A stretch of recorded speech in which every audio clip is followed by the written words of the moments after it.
That reading from the Acts of the Apostles was a powerful story today about Paul and Silas, disciples of Jesus who were beaten with rods and put in a jail because they were preaching about the risen Christ and had been told not to.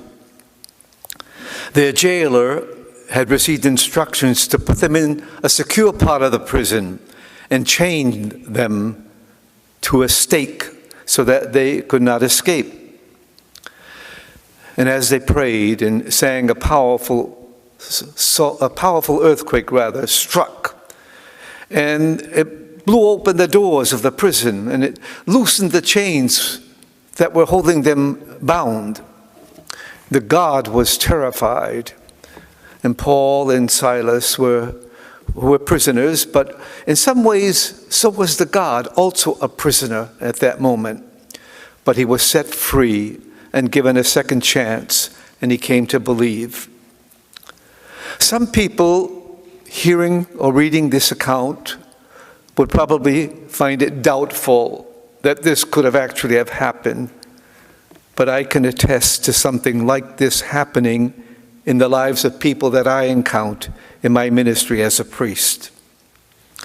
They approach me in the confessional, and they are beaten down and bruised.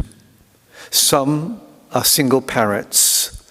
Some are burdened with an addiction that has a hold on them they cannot unleash. They feel chained by events unfolding in their lives. Their emotional pain is so strong that a cloud of darkness covers them, and they would welcome an earthquake, something that could break the hold that is holding them bound. That spell is broken for some in the confessional. How does this happen?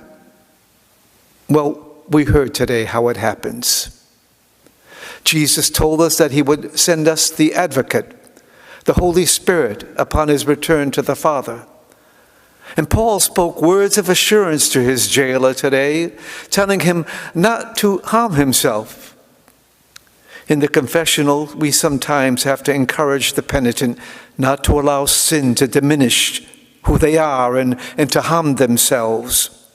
And as a confessor, I invite them to let the Holy Spirit be their escape from whatever prison cell they find themselves to be in, and then impart them with words of absolution that tells them it's the Holy Spirit that has lifted the veil that has covered their faces, forgiven their sins, and raised their spirits.